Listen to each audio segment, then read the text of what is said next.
Welcome back to my channel Excel 101। मैं हूं रिजवान रजाक और आप सबको मेरा सलाम।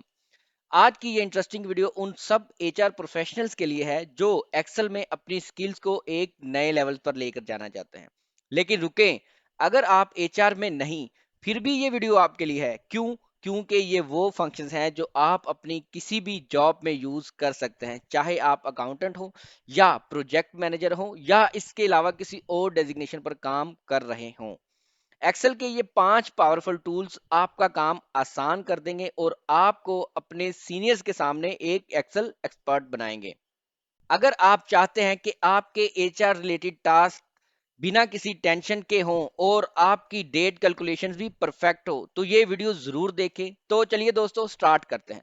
सबसे पहले दोस्तों, हम इस पहले एक्सेल के पावरफुल फंक्शन के बारे में जानेंगे कि हम अपनी वर्किंग डेज को कैसे कैलकुलेट कर सकते हैं। देखिए, मेरे पास कुछ इंटर्न्स की डिटेल दी गई है, उनकी स्टार्ट इंटर्नशिप डेट है और एंड इंटर्नशिप डेट है, और हमने इसमें कैलकुलेट करने हैं अपने वर्किंग डेज। नॉर्मली कैसे किया जाता है दोस्तों, इक्वल टू प्रेस करते हैं end date minus start date, ऐसे कर देते हैं। और लोग जो है वो मैन्युअली फिर चेक करते हैं कि कितने वीकली ऑफ्स आ रहे हैं, फिर उसको इनमें से भी माइनस कर देते हैं। तो ये करेक्ट वे नहीं है दोस्तों। मैं आपको एक ऐसा फंक्शन बताऊंगा जिसकी मदद से हम अपने वीकली ऑफ जो है वो एक्सक्लूड कर सकते हैं।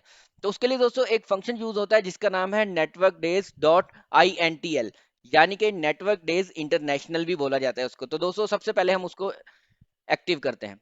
नेटवर्क डेज को नहीं, network days dot I N T L को हमने एक्टिव कर लेना है दोस्तों। उसके बाद हम इसके पैरामीटर्स को देखते हैं। सबसे पहला पैरामीटर है दोस्तों स्टार्ट डेट, कि हमारी इंटर्नशिप डेट स्टार्ट कब से हो रही है। तो हम वो वाला सेल सिलेक्ट करेंगे, उसके बाद हम कोमा प्रेस करेंगे और हम अपनी एंड डेट दे देंगे। अब फॉर्मूला फंक्शन एंड हो चुका है। अगर हम ब्रैकेट बंद करके लाएंगे तो हमारा आंसर आ जाएगा, लेकिन आंसर वही आएगा जिसमें हमारे वीकली ऑफ्स भी इंक्लूड होंगे। लेकिन हमने अपनी स्टार्ट डेट और एंड डेट के दरमियान आने वाले तमाम वीकली ऑफ्स को एक्सक्लूड करना है। तो उसके लिए हम कॉमा प्रेस करेंगे और हमारे पास वो लिस्ट आ जाएगी जिसमें हमने अपने वीकली ऑफ्स बताना होंगे दोस्तों। तो देखिए, मैं तो यहाँ पे संडे सेलेक्ट करता हूँ क्योंकि जिस ऑर्गेनाइजेशन में मैं काम करता हूँ वहाँ हमारा वीकली ऑफ संडे होता है। अगर आपके वीकली ऑफ संडे के अलावा कोई डे है तो आप वो नंबर सेलेक्ट कर सकते हैं लिस्ट में से। ब्रैकेट बंद करेंगे, एंटर प्रेस करेंगे तो हमारे पास आंसर आ जाएगा दोस्तों। अब ये वो कैलकुलेशन है जिसमें हमारे जितने भी वीकली ऑफ से वो एक्सक्लूड हो चुके हैं, यानी कि वो इसमें कैलकुलेट नहीं हुए। तो ये पहला एक्सेल फंक्शन है जो कि हर एचआर प्रोफेशनल को मालूम होना चाहिए। आगे बढ़ते हैं दोस्तों, नेक्स्ट फंक्शन को देखते हैं। ये नेक्स्ट फंक्शन है दोस्तों वी लुकअप। वी लुकअप तो हम सबको आता है क्योंकि मैंने बहुत सी वीडियोस जो है वो वी लुकअप पे अपलोड की हुई हैं। लेकिन ये एडवांस वी लुकअप की बात कर रहा हूँ। ये अक्सर एचआर प्रोफेशनल यूज करते हैं कि उनके पास इम्प्लॉय कोड दिया जाता है और उन्होंने पूरी इंफॉर्मेशन लेकर आनी होती है। तो क्या करते हैं लोग, सिंगल जो है वो बार बार इंडिविजुअल कॉलम हेडर पर वी लुकअप अप्लाई करते हैं और फिर जो है वो इस तरह अपनी डाटा सेट को कंप्लीट करते हैं। लेकिन मैं आज आपको बताऊंगा कि एक ही क्लिक में एक ही दफा वी लुकअप यूज करके आप इन पूरे एडर्स को कैसे ला सकते हैं। तो दोस्तों सबसे पहले हमने VLOOKUP को एक्टिव करना है। VLOOKUP को एक्टिव करने के बाद हमने लुकअप वैल्यू यहां से सिलेक्ट कर लेनी है। उसके बाद हमने अपनी टेबल एरे देनी है जो कि हमारी यहां पे पाई जाती है। टेबल एरे के बाद हमने दोस्तों इसको फिक्स कर देना है, यानी कि इसको फ्रीज कर देना है F4 के साथ। और अब हमने जब अपना कॉलम इंडेक्स नंबर देना है तो दोस्तों यहाँ पे हमने एरे का यूज करना है। यकीनन आप सब जानते हैं कि VLOOKUP फुली सपोर्ट नहीं करता एरे को, बट कॉलम इंडेक्स नंबर पे आप एरे का यूज कर सकते हैं। तो एरे का यूज करने के लिए हमें सबसे पहले करली ब्रैकेट को ओपन करना पड़ेगा और अब हमने यहाँ पे वो सारे कॉलम्स लिख देने हैं जो कि हमें रिटर्न चाहिए। तो यहाँ पे एम्प्लॉय नेम मेरे पास दूसरा कॉलम है, उसके बाद मेरे पास डिपार्टमेंट जो है वो तीसरा कॉलम है और जो सैलरी वाला कॉलम है उसका नंबर है 4। तो उसको लिखने के बाद मैं करली ब्रैकेट बंद कर दूंगा और अपना जो है वह एग्जैक्ट मैच 0 के साथ शो करूंगा और ब्रैकेट बंद कर दूंगा। अब जैसे ही मैं एंटर प्रेस करूंगा तो देखिएगा दोस्तों, एम्प्लॉय नेम भी मेरे पास आ जाएगा, डिपार्टमेंट भी मेरे पास आ जाएगा और सैलरी भी आ जाएगी और मुझे बार बार VLOOKUP अप्लाई करना नहीं पड़ेगा दोस्तों। देखिए, जैसे ही मैं एंटर प्रेस करूंगा तो मेरे पास आंसर आ चुके हैं। अगर मैं यहाँ पे कोई इम्प्लॉय कोड चेंज कर देता हूँ, यहाँ से यहाँ ऐसे कर देता हूँ, तो देखिएगा मेरे पास उसका रिजल्ट भी आ जाएगा दोस्तों। तो ये भी एक एचआर प्रोफेशनल को मालूम होना चाहिए। आगे बढ़ते हैं दोस्तों, एक और फंक्शन जिसकी हम बात करेंगे उस फंक्शन का नाम है सम इफ। अगर हमारे पास सिनेरियो कुछ इस तरह से हो कि हमें डिपार्टमेंट वाइज जो है वो सैलरी मालूम करनी हो कि किस डिपार्टमेंट की सैलरी टोटल कितनी बनती है। तो उसके लिए यकीनन हमें सम इफ का यूज करना पड़ता है। तो सम इफ यूज करने के लिए हम सबसे पहले सम इफ को एक्टिव करेंगे। सम इफ को एक्टिव करने के बाद हम रेंज दे देंगे, जो हमारी रेंज है, यानी कि अभी मैं इधर डिपार्टमेंट रेंज सेलेक्ट कर देता हूँ, डिपार्टमेंट और सैलरी, कोमा प्रेस करूंगा। कोमा प्रेस करने के बाद अब मैंने यहाँ पे क्राइटेरिया अप्लाई करना है, और मेरा क्राइटेरिया है डिपार्टमेंट नेम के, जो डिपार्टमेंट का नेम इधर होगा वो सम होके आ जाए। अब मुझे बता पूछ रहा है कि सम रेंज भी दीजिए, तो मेरी सम रेंज ये है दोस्तों। यहाँ से जो है वो अपनी सम रेंज को सिलेक्ट कर दूंगा, F4 करूंगा और यहाँ से ब्रैकेट बंद कर दूंगा और मेरा आंसर आ जाएगा दोस्तों। ये HR डिपार्टमेंट की होगी। अगर मैं किसी और डिपार्टमेंट की देखना चाहूँ तो जस्ट उस डिपार्टमेंट का नाम लिखूंगा तो मेरे पास आंसर आ जाएगा दोस्तों।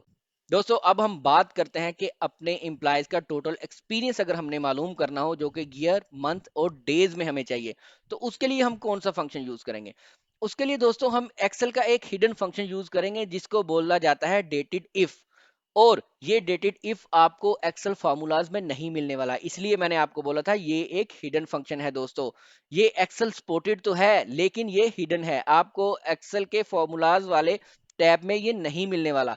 ये आप कैसे यूज करेंगे चलिए मैं आपको बताता हूं दोस्तों। सबसे पहले हमने डेटेड इफ को लिखना है। डेटेड इफ लिखने के बाद हमने ब्रैकेट स्टार्ट कर देनी है। जब हमारे पास नीचे एक छोटा सिंटेक्स आ जाएगा, एक छोटा सा डायलॉग बॉक्स आएगा जिसमें डेटेड इफ ब्रैकेट स्टार्ट और ब्रैकेट बंद हो रही है, तो इसका मतलब है कि हम अपने डेटा सेट में डेटेड इफ अप्लाई कर सकते हैं। इसके पैरामीटर्स में तीन चीजें हैं दोस्तों, एक स्टार्ट डेट, एंड डेट और यूनिट। यानी कि ये भी डेट्स कैलकुलेशन के लिए होता है लेकिन ये यूनिट वाइज होता है। अगर आपने कोई चीज ईयर्स में लेकर आनी है, मंथ्स में लेकर आनी है या डेज में लेकर आनी है तो वो यूनिट बोला जाता है। ईयर का यूनिट वाई होता है, मंथ्स का यूनिट एम होता है और डेज का यूनिट डी होता है दोस्तों। तो अब यहाँ पे मैं अपनी स्टार्ट डेट दूंगा यानी कि ज्वाइनिंग डेट दूंगा एम्प्लॉय की, और यहाँ पे मैं टू डे का फंक्शन अप्लाई करूंगा क्योंकि मुझे अपने एम्प्लॉयज की टोटल एक्सपीरियंस मालूम करना है कि वो कितने साल, कितने महीने और कितने दिनों से हमारे पास काम कर रहे हैं। तो यहाँ पे यूनिट दूंगा दोस्तों, जैसे कि मैंने आपको बताया था वाई, ईयर के लिए हम वाई यूज करेंगे। वाई अप्लाई करने के बाद हम एंड फंक्शन का इस्तेमाल करेंगे। एंड फंक्शन के इस्तेमाल के बाद हम यहाँ पे ईयर्स लिख देंगे। ईयर्स के बाद दोस्तों हम एक दफा एंड साइन फिर अप्लाई करेंगे और फिर एक दफा डेटेड इफ को एक्टिव करेंगे। डेटेड इफ को एक्टिव करने के बाद अब फिर हम अपना जो है वो स्टार्ट डेट देंगे और एंड डेट हमारे पास टुडे है। उसके बाद हम अब ईयर्स के बाद मंथ यूनिट लेकर आना है, तो यहाँ पे हम ईयर्स और मंथ को अप्लाई करेंगे, ब्रैकेट बंद करेंगे, फिर एंड फंक्शन देंगे, डबल इन्वर्टेड कोमास एंटर करेंगे और उसके बाद हम मंथ्स लिख देंगे। मंथ्स लिखने के बाद हम यहाँ पे एक दफा फिर एंड फंक्शन को अप्लाई करेंगे। अब हमने ईयर का भी ले लिया, ईयर मंथ्स का भी ले लिया, अब हम बात करेंगे डेज की। तो डेज के लिए फिर हम डेटेड इफ का यूज करेंगे, ब्रैकेट स्टार्ट करेंगे, अपनी स्टार्ट डेट देंगे और एंड डेट में हम टुडे अप्लाई करेंगे। टुडे अप्लाई करने के बाद अब हमारा जो यूनिट है दोस्तों वो है एम डी। ब्रैकेट बंद कर देंगे, एंड का साइन देंगे, डबल इन्वर्टेड कोमा स्टार्ट करेंगे और यहाँ पे हम डेज लिख देंगे। तो जैसे ही मैं एंटर प्रेस करूंगा तो देखिएगा मेरे पास ईयर, मंथ और डेज वाइज टोटल एक्सपीरियंस मेरे एम्प्लॉयज का आ जाएगा दोस्तों। ये देखिए दोस्तों 7 ईयर 10 मंथ्स एंड 24 डेज हो चुके हैं, लेकिन ये अभी फॉर्मेटिंग के मुताबिक नहीं है। अगर आप इसको मजीद इसकी फॉर्मेटिंग करना चाहते हैं तो हमने करना क्या है दोस्तों, शुरू से आ जाए इधर एंड के साथ, जो जहां पे हमने डबल इन्वर्टेड कोमास लिखे हैं एक हमने स्पेस दे देनी है, एक इधर स्पेस दे देनी है। पूरे फंक्शन में हमने यही करना है दोस्तों, एक स्पेस इधर और एक स्पेस इधर, एक स्पेस इधर और एक स्पेस इधर। इन स्पेस की वजह से होगा क्या, इन स्पेसिस से होगा क्या दोस्तों कि जो हमारा फॉर्मेट हम चाहते हैं, ईयर के बाद स्पेस आए, मंथ के बाद स्पेस आए और डेज के बाद भी स्पेस आना चाहिए। तो हम एंटर प्रेस करेंगे दोस्तों। तो दोस्तों ये देखिए आपके पास आंसर आ जाएगा। जैसे ही मैं यहाँ पे डबल क्लिक करूंगा तो ये आंसर मेरा आ जाएगा। याद रखिए ये एक्सेल का हिडन फंक्शन है जिसका सिंटैक्स कुछ इस तरह से होता है। और अब हम सीखेंगे कि अगर हमने अपने एम्प्लॉयज का प्रमोशन एलिजिबिलिटी चेक करनी हो तो हम कैसे करेंगे। दोस्तों हमारे पास परफॉर्मेंस स्कोर दिया गया है हर एम्प्लॉय का और हमने मालूम करनी है प्रमोशन एलिजिबिलिटी। तो हमारे पास एलिजिबिलिटी क्राइटेरिया क्या है कि अगर किसी एम्प्लॉय के मार्क्स 85 और 85 से ज्यादा हैं तो वो प्रमोशन के लिए एलिजिबल है, वरना वो एलिजिबल नहीं है। तो हम चाहते हैं कि अगर किसी एम्प्लॉय के परफॉर्मेंस स्कोर इक्वल टू और ग्रेटर देन 85 हैं तो वहां पे एलिजिबल लिखा जाए, और अगर नहीं है तो वहां पे नॉट एलिजिबल लिखा जाए। तो ये बहुत सादा सिंपल फंक्शन है जो कि हम इफ फंक्शन की मदद से करेंगे। हमारा लॉजिकल टेस्ट क्या है दोस्तों, ये वाला, अगर E2 greater than equal to 85, then हमारे पास आ जाए एलिजिबल। अगर वैल्यू हमारी फॉल्स होती है यानी कि 85 से कम होते हैं मार्क्स, तो हमारे पास आ जाए नॉट एलिजिबल।